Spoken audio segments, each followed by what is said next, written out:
Ready start. Uttar Pradesh में आंधी तूफान, बारिश और ओलावृष्टि की वजह से जैसे हालात पैदा हुए, उसने एक बार फिर यही दर्शाया कि मौसम की मार से बचाव के लिए एहतियात बरतने से लेकर सटीक पूर्वानुमान को लेकर तकनीकी स्तर पर अभी बहुत कुछ किए जाने की ज़रूरत है।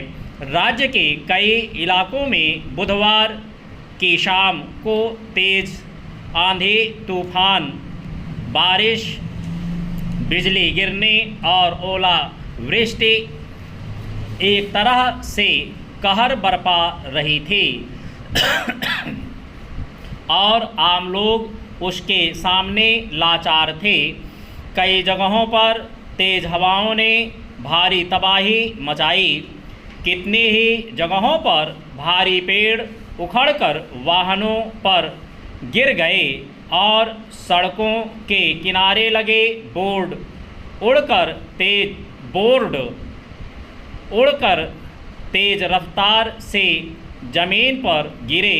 करीब 24 घंटों के दौरान करीब 100 लोगों की जान चली गई, जबकि सैकड़ों लोग घायल हो गए। कई इलाकों में 2000 से ज़्यादा गांवों में बिजली गुल हो गई।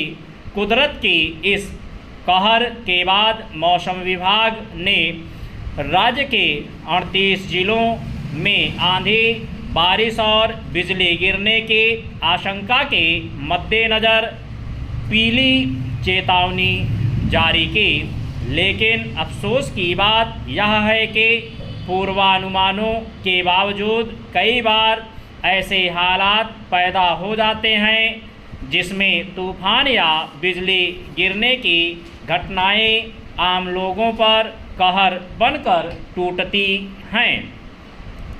चंद जाहिर है मौसम की अपनी गति होती है और प्रकृति में उथल पुथल के नतीजे में ऐसे हालात पैदा हो सकते हैं, लेकिन विडंबना यह है कि अमूमन हर वर्ष अचानक मौसम का रुख बिगड़ने की आशंका के बावजूद आम लोग इससे बचाव के लिए एहतियात नहीं बरत पाते।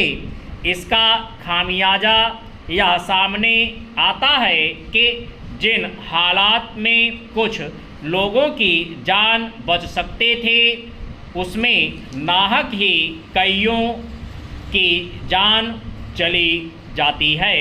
राज्य में मौसम विभाग के मुताबिक पश्चिमी उत्तर प्रदेश के ऊपर बने चक्रवात के ढांचे और दक्षिण राजस्थान से आ रही हवाओं के प्रभाव से वहां कई जगहों पर 80 से 100 किलोमीटर प्रति घंटा की रफ्तार से तेज़ हवाएं चलीं।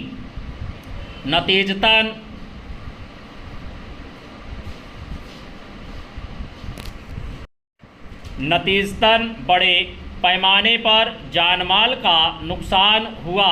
कई जगहों पर न केवल घरों की छत उड़ गई, बल्कि लोगों के लिए पांव टिकाना भी मुश्किल था। अंदाज़ा लगाया जा सकता है कि ऐसे मौसम में बचाव को लेकर जरूरी प्रशिक्षण के अभाव का नुकसान आम लोगों को किस स्तर पर उठाना पड़ता है। चंद संभव है कि पश्चिमी विक्षोभ के कमज़ोर पड़ने के साथ मौसम साफ होने लगे और उसके बाद तापमान में धीरे धीरे बढ़ोतरी हो। लेकिन इसके साथ यह भी सच्चाई है कि साल के इन महीनों में कई बार तेज़ रफ्तार में चलने वाला तूफान और ओलावृष्टि कई स्तर पर आम लोगों के लिए व्यापक क्षति और खतरे का वाहक बनते हैं।